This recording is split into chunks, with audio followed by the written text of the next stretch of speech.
Hey everyone, and welcome to another interview episode of Superheroes Speak. Of course, I'm your host Dave, and joining me this week is independent comic creator from Australia, Nicole Kane. How are you doing? Hey, I'm good. How are you guys? I, I'm doing all right. It's interesting because we actually interviewed you for the website, I think 4 years ago. Your My posters are just falling down. It's fine. technical difficulties. And then you reached out. You have a back then you were doing a book called The Seamstress, I believe.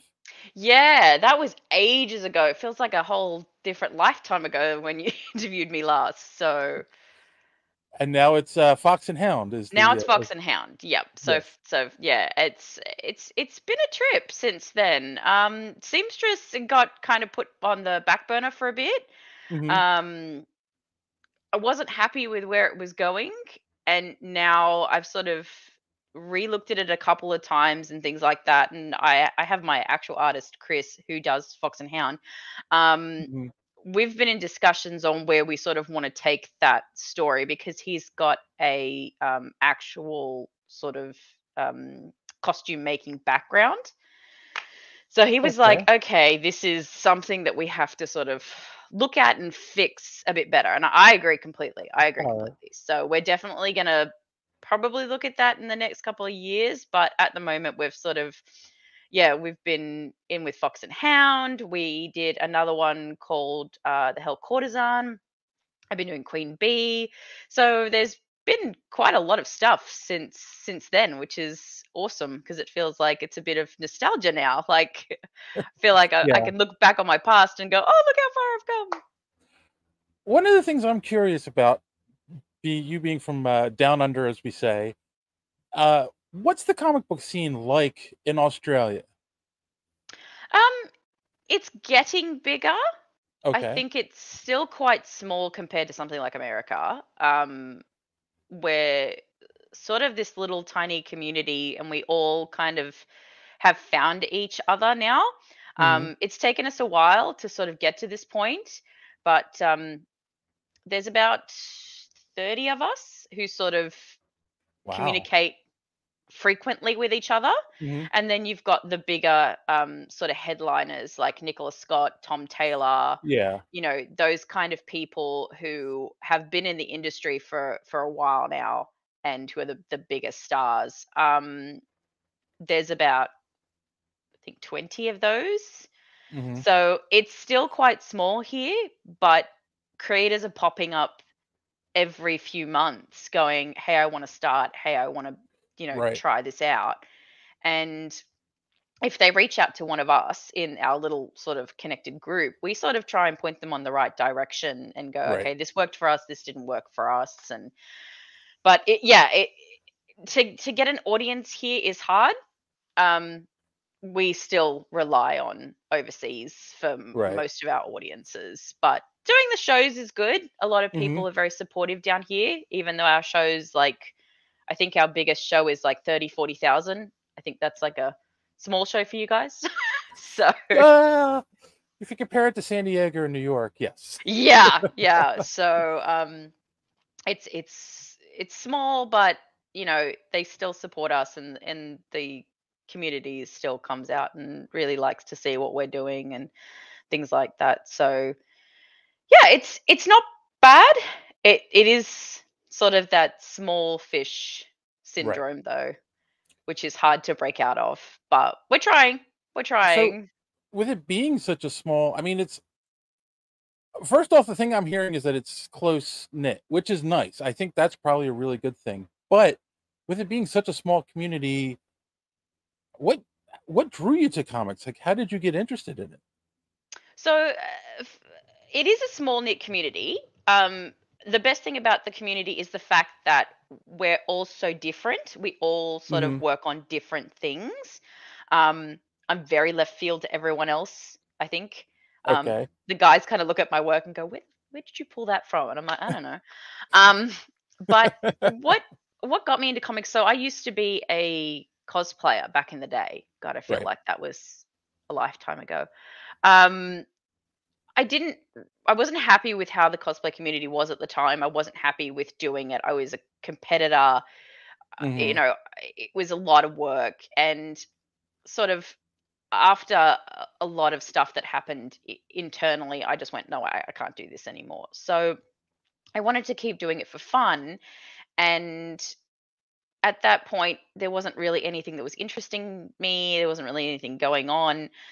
So we started looking for something outside the box. And that's when we found Batwoman.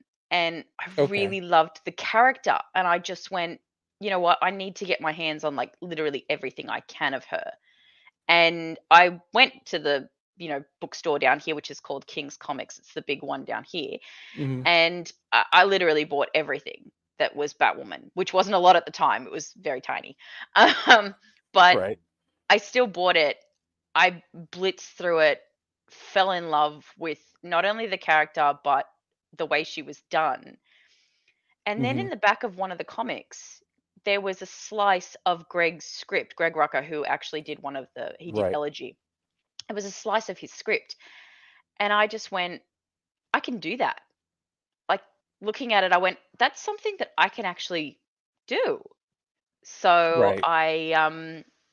yeah, after that, I just started sort of messing with scripts and looking at other, um, professional writers and looking at their script samples and along those lines, and then what works for me as my formatting. And then I sort of Right. developed my own sort of format between their scripts and what I liked working with. And then I kind of sent it out to a few artists and went, does this make sense? Does this format look okay? And yeah, from there it was sort of history. And it took me a while. I think it took me about a year and a half to get to that point. But once I did, it was very easy to then sort of put that into any work that I picked up from then on out. So Right. yeah, Cool. it's taken a while, but yeah, it's sort of starting to click in and work now, thank God. I guess the other thing I'm going to ask you, I'm going to ask you the typical question. Being a woman in comics, and also being in a much smaller community in Australia, are there a lot of women in Australia that work in comics? And do you have like other female colleagues you can bounce ideas off of? No.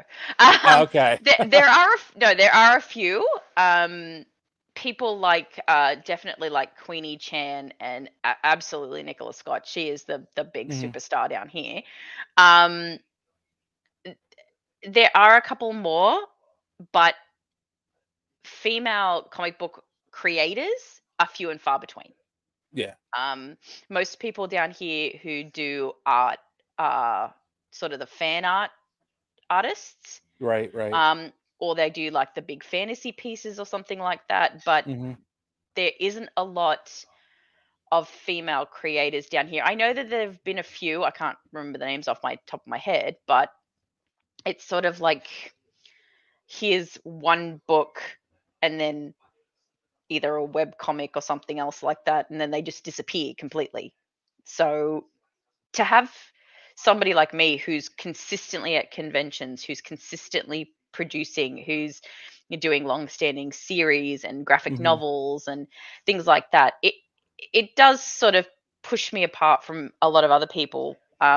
Especially look, I love the boys. Don't get me wrong, I love the boys, but Right. um, it is very much a you know most men create comic books, and as much as I absolutely love them to death, I'm like, "Oh, I got I got no girls to talk to," you know? Um, but it's what it is. I think the geek culture transcends gender as well. It's very Yeah. much, everybody loves everybody and everybody talks to everybody and everybody gets along with everybody, and it doesn't really matter what or who you are. Like, especially when we're at the conventions, everybody is sort of a little bit of everything, which is great. I've had people come up Hmm. to my booth and they've seen, the pride flags and whatnot, and they've just started asking me questions and, oh, I'm a female wanting to get into this, and then I kind of have a chat with them, and then they're like, "Oh, you write gay stuff," and I'm like, "Yeah, I do, amongst everything else." So yeah, it's tough, but I think comics in general are tough. You don't have to be a Right. guy or a girl. It's just a passion project, and you really have to be in there. You said something that kind of clicked in my head, and I'm kind of curious your take on it. When someone comes to you and says you write gay stuff, like, do you Mhm. look at it that way, or you're just writing a character who happens to be gay? Yeah, no, I just write the characters. Whatever Right, comes right. out is whatever comes out. Like, sometimes I'll specifically give them a, gender or a romance interest, and then it just completely goes sideways. And I'm like, Right, "Oh, okay, well, that doesn't work." And sometimes you have to adjust like that. Like, I think right. it really depends on what the character is telling you. I wanted a couple of characters to be gay, but realized that they were more fluid than that. And I was Hmm. like, okay, that works so much better because it opens the character up. And I think once you start sort of pigeonholing them in these boxes, they don't become the character they can be. Um, Right, yeah, right. I've written a lot of characters, and like I had one specific one who I really wanted to be gay, and then she's just too much of a badass. She's you can't put her in that hole, and I was like, yeah, okay, she's telling me no. Well, there you go. So yeah, it just depends on, I guess, the influences of the story. I sort of write like a backbone of my story first, and if it Hmm. doesn't fit into that backbone, then it just gets scrapped. Right, right. Yeah, no, there's such a I find there's a weird push in the States, and I'm not like good or bad, where like all of a sudden a character they make gay, and you kind of go, does it fit? Like obviously, who was it? Tim Drake. Like that worked, right? Like there's a lot Yeah, of history with the character that made sense. But when they made Iceman uh gay, I was like, it was weird. It didn't work for me, it's like. weird. Yeah, yeah, And that's what I guess that's what I'm kind of asking. Like, it's weird that like, and you said it perfectly. Like, if it doesn't fit, it doesn't fit, and the character will tell you that, right? yeah. What do you feel about when they try to force a character into a specific situation? It doesn't even have to be sexuality, just a specific situation where it feels like they're just trying to sell a book as opposed to writing a good story. Okay. Well, the perfect example was when Batwoman transitioned from the hydrology series to the next series after that. It was a Hmm. 4 issue series for hydrology. It was Right, spectacularly good, and then it just changed because obviously they had new writers, new artists come on right, board, and all right, that sort of stuff. And then it became we are going to do this for the sake of doing this to sell books. They broke up a perfectly good relationship. They added new characters who just made no sense to the story. right. There was no depth to Hmm. why they were there and why she was fighting them. There was no overarching, beautiful, story that meshed and got you thinking. And it was just bad. And Right. you sit there and you think, I know that they have to make quota. I know that they have to sell books, but is this damaging the character, or is this helping the character? Like, maybe cut your losses sometimes is better and then start again. How many times have they rebooted Wonder Woman? And sometimes it's been Yeah. fantastic, and you're like, "Oh, this is amazing." And then they'll reboot her again and it's terrible. And you sort of sit there and you're like, "Oh, Right. what have they done?" You know? So, Yeah. yeah. I think another great example, and we've talked about this on the podcast, it works much better as the film, was Civil War in the comics, where they had so many characters acting out of character to Mhm. fit that story to sell books, right? Like Mhm. it was the biggest crossover when they did it, but there were so many things that happened in the story, like, well, Peter would never do that, or Would Tony never, yeah. wouldn't do. Yeah. Yeah, and it's just like, but it sold books, so yeah, it's it's difficult, and especially when you have characters that are, well, not Batwoman, but other characters that have been around for so long.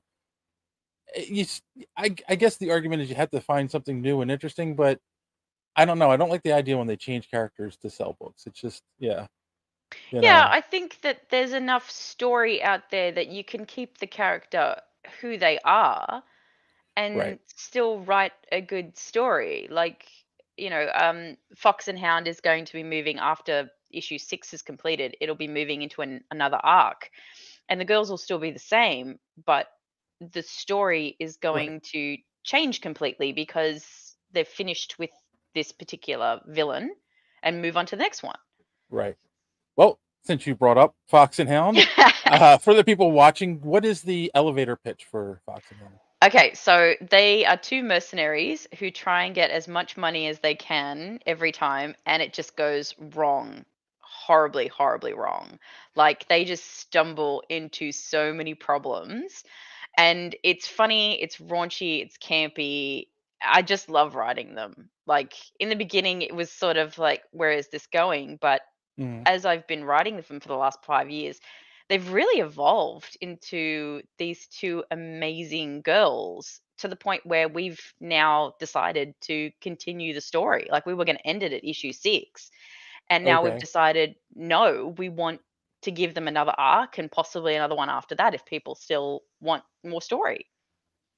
cool. And is it what was the inspiration for the story? Is it So based they on your were life? Oh god, no, I wish. They were a spin-off from another series that I had worked on at the time, Okay, and when the artist decided to split ways, I still kept the girls because I really loved them. Hired my artist, Chris Pitcairn, to do the artwork here in Australia, and we just ran with it. Like, it just went from this sort of, we don't know where this idea is going, into this mhm, beautiful story arc that's now spanned all of these 6 books. So we're very, very proud of it, very happy with it. Like I said, the girls have just completely grown as characters, and they've still kept their hilarity from the very day dot. Like, the innuendos, the puns, the jokes, they're still there. The action is still there. I think the art has gotten so much better from, even from issue 3 right, onwards. Chris has been doing amazing work with it, and he's really tried to sort of capture the essence of the girls as well. There are some times where he messages me and he says, "Can you stop writing boob pages because I'm sick of drawing boobs." And I'm like, "No, no, sorry."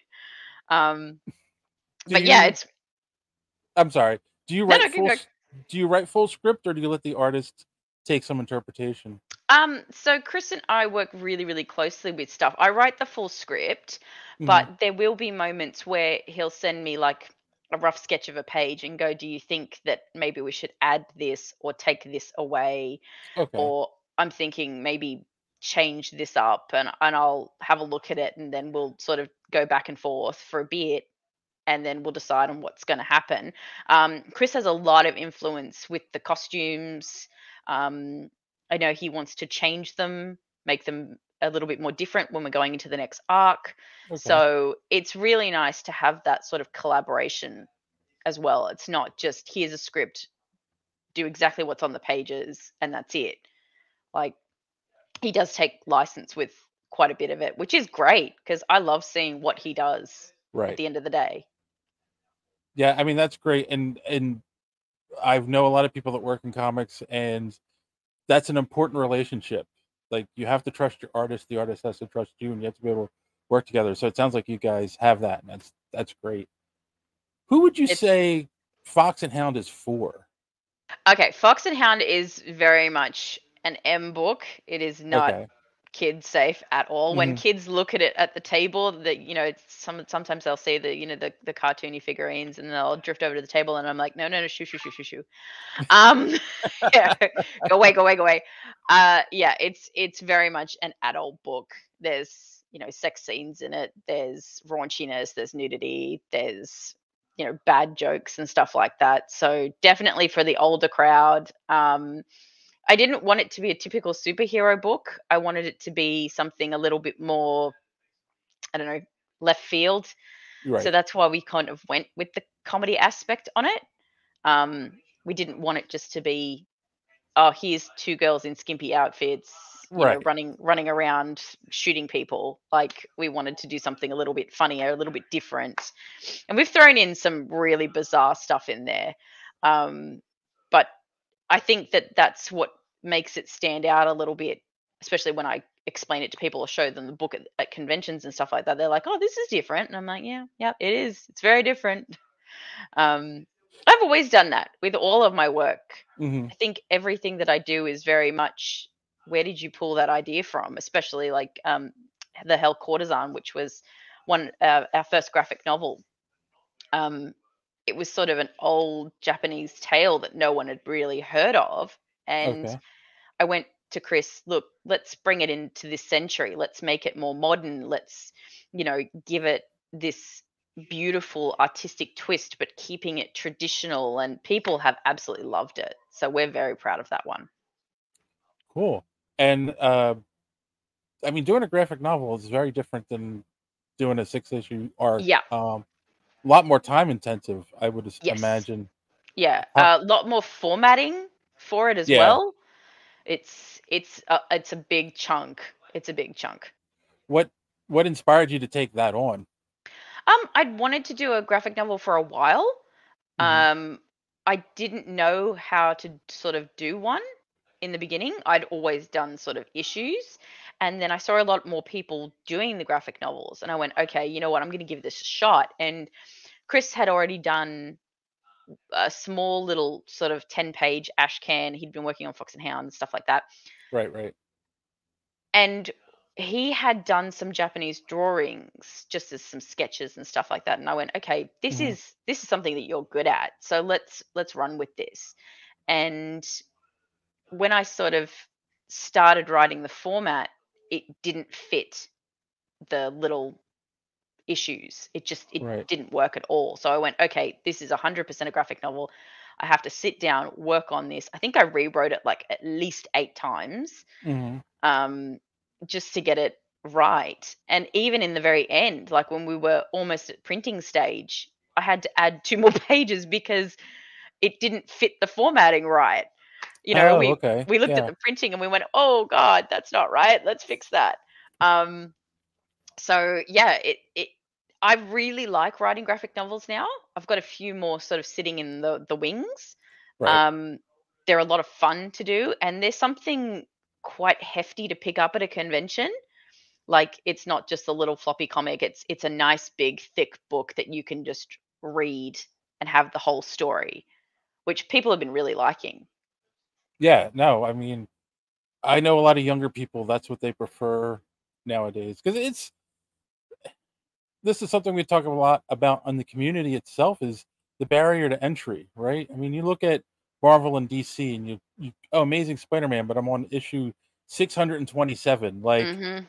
Like how do I get into this, you know? And that's why like it's, you can go get a couple graphic novels that at least maybe have 6 or 7 collected issues in it that tell a full story, you know, that helps out. But I think especially if you just want to read a story and not worry about the big, where did this come from and where's it going? Like graphic novels are a great story tool, you know.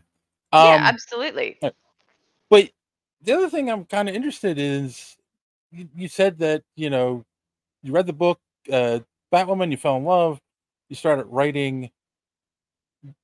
What did you like? How did you even know where to start? Like, what was your first steps to like creating a comic? Ah, this is bad. This is bad. Um, Okay. so basically, I started with something that I know really really well, which is fairy tales. Okay. I've been reading fairy tales since I was a kid. Mhm. Um, I actually my our next book, which is called Your Highness, with Mhm. Source Point Press. Um, that is a really old fairy tale that I remember from a kid. It's called Diamonds and Toads. We've taken that story and we've completely warped it. And I did the same thing when I started. I looked at Red Riding Hood and I completely warped that. And I made it sort of this steampunky sort of story, and Okay. it's absolutely atrocious. Like when I read back on it now, I kind of have it still sitting in my files just to read back on it sometimes and laugh, Right. because it's so bad.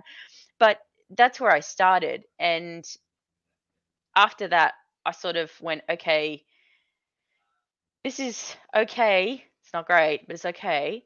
And then I found another sort of topic that I liked, and I went, okay, I'll do another one of these. And these didn't go anywhere. Like these were just little, you know, 12, 10-page stories that I was Right. writing. When I started sort of looking at that, I then found anthologies, and I urge anyone who wants to start writing to just jump on an anthology. They Mhm. ask for anywhere between 2 to 10 pages, and it's so good to start doing the work. Sometimes they'll give you a topic, sometimes they won't. And it just gives you a base to springboard off, because not only are you meeting other people who have worked on that anthology with you, and you can Right. talk to them and sort of look at your work and their work and how this topic is interpreted, and you can then go, okay, well, I did or didn't like that, and it gives you a thing for Right. genres as well. I've written a couple of anthology pieces. My favorite one is the ones for the Cthulhu is Hard to Spell campaign. Okay. Um, One of my favorites to do there. They're only 2 pages, my little ones, but they're Mhm. just so much fun, and you could go anywhere with it. The guy who created it, Russell. He basically said, look, go anywhere you want with this idea as long as it has the Cthulhu theme to it. So we Mhm. went, okay, I think both of mine are comedic, but you could go dark, you could go completely left field and make him like a squeaky, kawaii, you know, adorable Right. little Cthulhu. So it gives you that room to sort of explore what you want to write as well. I love horror. I've always been writing horror. Um, Mhm. but doing other things, I found out that I'm really, unfortunately, good at romance. For some reason, I write romance really well, and I absolutely hate it. Like I'll sit there and just gag as I'm writing it. Um, but it shows you what the community also wants as well through these little anthologies, because some of them sell amazingly well, some of them don't sell as well, and it just Right. depends on the topic. So I definitely think that that's the best springboard. That's where I started, and then after that, I sort of started doing my own books. Mhm. From there, I think Seamstress was the first one I wrote. Um, and then tried to find an artist for it, tried to get the work out. Unfortunately, it failed, but that's fine. You're going to fail the first few times. Don't beat yourself up over it. Um, Right. it's it just shows you what not to do in the future, and what mistakes you've made. And I've learned massively from them. Every mistake I've made, I've learned something from. That's actually a question we normally ask too. So we sign off the podcast by saying, "Don't let your cape get caught in the door," which started off as a joke, but now has become to mean, don't let your foibles or your shortcomings prevent you from reaching your goals. Yep. So, what is? I'm pretty sure we asked you this question already, but that's in print. This is different. Uh, what's a shortcoming or something you've overcome to reach a goal? I'm trying to pick one out of the many. Um, I think the two biggest ones is finding an artist has been a challenge. Hmm. Um, Sometimes when somebody does art for you, you think they're the right fit, and then it just doesn't work out in the end. Yeah. Again, that's that's just what happens. You just got to chalk it up to experience.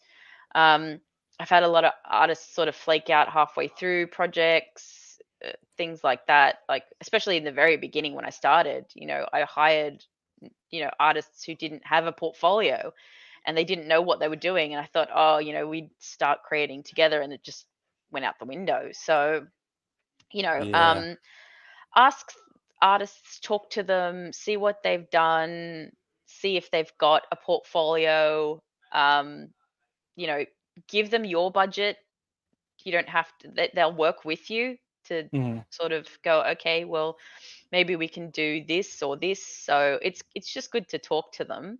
My second problem that I've really encountered, especially when kickstarting, is postage. I absolutely hate postage, um, especially from Australia. It's not fun. Yeah. Yeah, it's, these are the things that if you're going to be a creator, not just a writer, but if you're going to be a creator of comics, you've got to think of all of this stuff. You become a one man marketing band, basically. You got to think of logos, you got to think of advertising, you got to think of packaging, you got to think of formatting, So these are all things that I've overcome in the years to go, okay, I can be all of these things if I Mhm. learn how to do it. I think that's what's made me really passionate about comics. It's not just about the story, it's doing all the little things. And Yeah. then when you've got that book in your hand and when you see it on a shelf in a bookstore, your eyes just light up and that's it. And you're hooked again. And you're like, damn it, I have to do it again. Yeah, I mean, that's a great way of looking at it too. You know, people sit there and go, "Oh, I want to do comics," and then there's like you realize there's all of these little things once you start producing a comic that you have to do to get it out the door to people. Same thing with a podcast. You go, "Oh, it's just a microphone and a couple guys sitting in." No, it's a lot No. more to it. So, yeah, like, and that's advice I would give to anyone who's starting a project. Like, make sure you understand the workload before you do it, because I do think that's why maybe your artist flaked out, because they didn't realize the level it would take to do the books.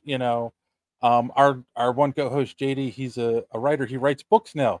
He started out in comics, and same story as you. Like, he was working on a book, and the artist flaked out, just disappeared, and so he kind of like he tried a couple of different things that didn't happen, and he gave up and said, "All right, I'm gonna just write novels now." So, Yeah, yeah, and yeah. like it's funny because I wanted to write novels when I was younger, like 15, Mhm. and the novel format didn't work for me. It Yeah. really didn't. So it's funny that I found comics and then your friend found novels through comics. Yep.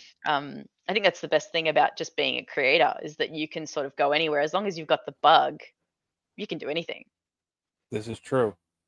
Okay, so a couple more questions before we wrap up here. And along the same lines here, and let's just, I think we've said quite a bit along those lines, but what's the advice you would give to someone who wanted to start out in comics?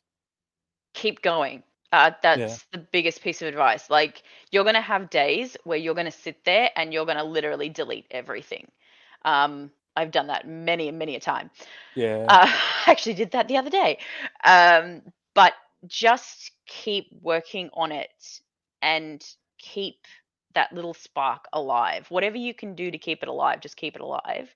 Um, I would also say try and talk to as many people as you can. If you can find people, especially on Facebook, Hmm. Facebook groups, indie comic book connection groups, things like that, ask the question. Say, hey, I'm new. I want to ask, how to find an artist. I want to ask, how do I look at my formatting? I want to ask, how do I edit my book? Just things like that. And everybody's really open and happy to help. Like, they're not like, oh, do it yourself sort of thing. No, everybody's really keen to get more people into it. So don't be afraid to sort of just give it a shot. And even if your first one comes out looking like crap, it's fine. At least you've got something and you've done something and you can go, hey, that's my first one. And Right. then in 10 years, 20 years' time, you look back on it and go, that was my first one. That was, terrible. It looks horrible now, but it was still my first one. And Yep. that's what got me to here. So yeah, I've been doing this for 7 years, and only now have I just started to get into with publishers, and it's taken me 7 years. So, and There you go. I have a normal job just like everyone else. This is not my full time job. I do this weekends in the middle of the Yep. night. Uh, you know, Friends call me and they'll go, "Hey, let's hang out," and I'll be like, "No, I got to write the script. Go away." So it's you will sacrifice a few things, but at the end of the day, like, all of my friends come to the conventions, they all support me. They all, love seeing the books, they laugh, they have a good time with me. So at the end of the day, everybody kind of knows, and I love it. I'm not gonna lie, I've had some dark days where I've just wanted to give up, but at the end of it, I have to look back on what I've done and go, "Nah, you've accomplished too much. You got to keep going." Yeah. So, All right. Now the most important question that we always ask: where can people find you online?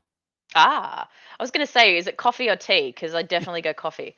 Um, um, most people can find me online. Facebook, definitely. NS Kane Comics on Facebook. You can find either myself or the actual page. Happy to chat. I'm in most of the groups, comic book indie comic creator groups, things like that. I have our website, which is NS Kane Comics on Wix. So you can find us there. That's got previews of the books, that's got links to purchase books, and it's got upcoming events. We're on Twitter, NS Kane Comics, and Instagram, NS Kane Comics. So we're pretty much on every platform. You'll be able to find us anywhere. And for the Fox and Hound issue 5 Kickstarter, just go on Kickstarter, search Fox and Hound. But all those links are in the description down below, so people can find that easily. Absolutely, you can. We've got 10 days left and we're almost at goals. So you'll find some really cool rewards on there, some books, there's standees, there's pins, pens, all this really cool merch. So, Yes, and you can make Nicole do some postage, which she loves. yeah, oh, yeah, absolutely. I'm going to be doing a lot of postage soon. And of course, the question we normally wrap up on is, how do you measure success? I think success is anything that you can actually hold in your hand and you've done.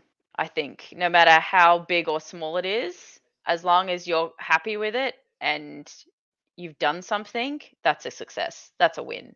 I have small goals, I have big goals. As long as I'm achieving something at the end of the day, that's a successful win to me. Cool. All right. I like that. Short, sweet, to the point. All right. Well, thank you for this. And again, everyone go check out the book on Kickstarter. Go check her website. There's lots of great books out there. And real quick, I'm sorry, while you're watching, I forgot to do this earlier. Don't forget, hit that subscribe button, click that bell for notifications, like this video. Come on, everyone likes Nicole here. Come on, she's a great guest. So, all right. On that note, everyone, as always, thanks for watching, and don't let your cape caught in the door.